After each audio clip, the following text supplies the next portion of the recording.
So I worked with a client that provides very high level technical consulting around the AI world, pretty much anything and everything to do with technology that's out there.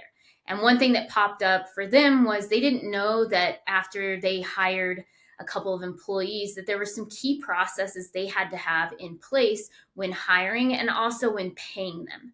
And knowing that, hey, I want to pay the last Saturday of each month. Well, it's probably not going to work unless you want to go to work that day and make sure payroll's filed. And so helping them walk through the process of, hey, if we move to some different cutoff dates, that makes it where it's a lot easier for you to get your employees paid. And so putting in those clear processes are, hey, maybe we pay the first and third Friday of each month, or we pay the last Friday of each month. It's just something that's very simple like that, that even though these guys are highly skilled and they know everything under the sun about technology, when it came to the financial side, it's things that they're not necessarily used to because they don't play in that space. And so just kind of helping them point them in the right direction with a process, it's like, oh, all right, awesome. And now they run with it and everything's fine.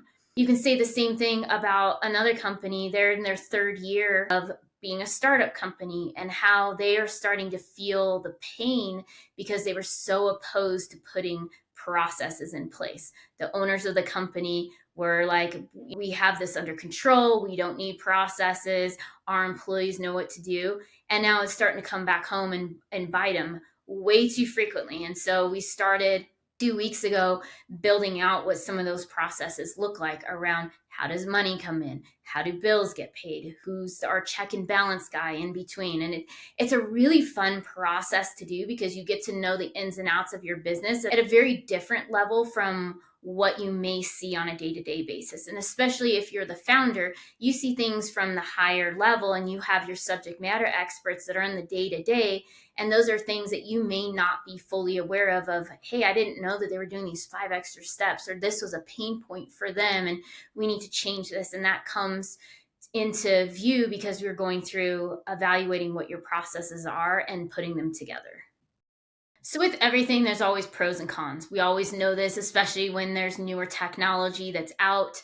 We know that, hey, I'm using something, I may have a great outcome from it. My neighbor may have something totally opposite. And that's going to happen with AI. Your needs are not going to be the same as the person next to you or a business that's in the same industry as you. Everybody's a little bit unique when it comes to the AI needs. I want to highlight just some of the benefits or challenges that AI may bring to the organization, just so that you're aware of those as you're trying to enhance AI in your organization. And so, one of those being just looking around the enhanced efficiency that can come from it. And also, that kind of combines with cost reduction as well, as you're being able to utilize AI. It can go through and look at these Excel spreadsheets at a more quicker level than the human eye can go through and read and find errors. And because of that, you're able to reduce costs because you're not paying somebody maybe 30 hours to go do this and the AI has it done in 15 minutes. So there's things like that of how just enhancing that efficiency overall within the department can then take the people that you have in there and being able to use them from a more strategic point of view and get other types of work done. It can also make it where you don't have to hire more bodies. You can keep a very small accounting department in your organization because AI can come in and be equivalent to a couple of employees for those really tactical type workloads and tasks that have to be done. The other one to kind of consider and think about as well is looking at personalized services. How many times do you get an email from a customer, somebody calls, they want to know, hey, I got a question about my bill and I don't understand XYZ. There's a lot of chat bots that are out there now that are good, as much as sometimes they are really annoying because sometimes you just want to talk to a real person. I get that. How many times do I hit zero as quickly as I can on the phone, hoping it will give me to a live person? But as those types of things improve, it's going to make that experience a lot better as well. And I've seen chat bots that are out there. You type something in and it can find it very quickly for you. And it can ask you more intelligent type questions to get to the bottom line of what your issue is with a bill or a line item on an invoice. And so there's a lot of things out there improving in that way that's really, really cool to see. And I actually saw one, it was last week, working with a client where they have even a phone service where it's AI, sounds like a real person, and they can have a conversation with you, scary or not. But it is kind of cool to see. The only thing they can't do is if you talk over them, they keep talking and they can't decipher yet that you're trying to say something. They're still waiting for those stop points. But just imagine what the future is going to hold in some of those things where you don't necessarily need a person to ask a very easy question. And these personalized services of chatbots and AI robots on the phone can help solve those problems. Some challenges and considerations to keep in mind when you're going through and looking for AI. Knowing that these can pop up, some might be challenges, some might be considerations, and that's all going to determine on your team and their depth of knowledge when it comes to AI. One of the major ones to look at is just the data quality. How good is your data when it's going into this AI to be able to produce a good outcome? That goes back to, is your data clean? Is it not? Do we need to change how things are input into our system to be able to really utilize AI for what it can do? Again, that could be a challenge because your data is not up to speed of where it should be. And then it could be a consideration, meaning, hey, we're pretty confident in it, but we need to put some measures in place to always check that our data is correct. And that's is the same thing of when you're putting the data in and you're asking AI to give you a report back out. AI is only as good as the knowledge that it currently has, too. There might be new regulatory requirements gone up, and it may not be up to speed yet with those. And so making sure that the data that you're getting from it, you're not going to get a phone call from the SEC or the IRS saying, like, oh my gosh, what did you guys do? And you can be like, hey, I used AI. And I'm pretty sure that in court, as of yet, probably wouldn't hold up too well, but maybe in the future it would. But those are just some big things to think about when you look at regulatory compliances.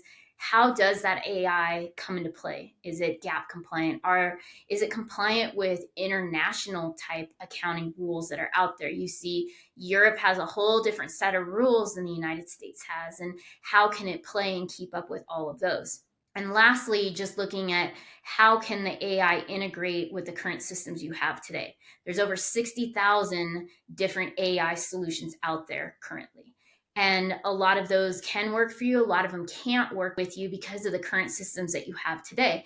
And that's one thing to ask, a lot of times when you're talking to a vendor, oh, yep, we can integrate with you. No problem. Buy our product. We have a deal and it ends tomorrow. We need you to sign up today. And sometimes that pressure makes you like, okay, well, I haven't done too much due diligence, but I'm going to ride on what the vendor is telling me that, yes, they can work with me. And then you're a month in, you're like, oh my gosh, what a waste of money because this can't do what I need it to do. And having somebody that can walk alongside of you with this process and provide some of that consulting type service to you so you know if you are selecting the right AI for your organization. And especially again because it comes down to finance, there's so much that goes in and out of it. You don't want that to go wrong and you don't want to be liable if it goes wrong for you.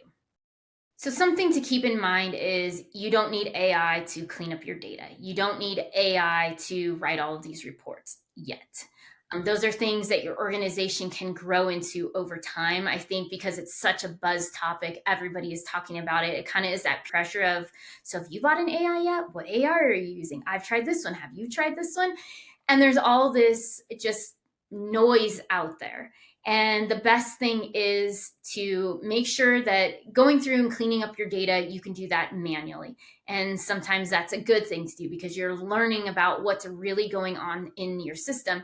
And like I have always said, and I'll probably take this back to what my grandpa used to tell me, when you do math, they're like, show your work because we want to prove that you know what you're doing instead of just writing the answer. I think there's a lot of positives of going through things in the beginning to really understand what the outcome is that you want. And then you use AI because you know the process of what it will give you on the other side. So you can then trust the output in it.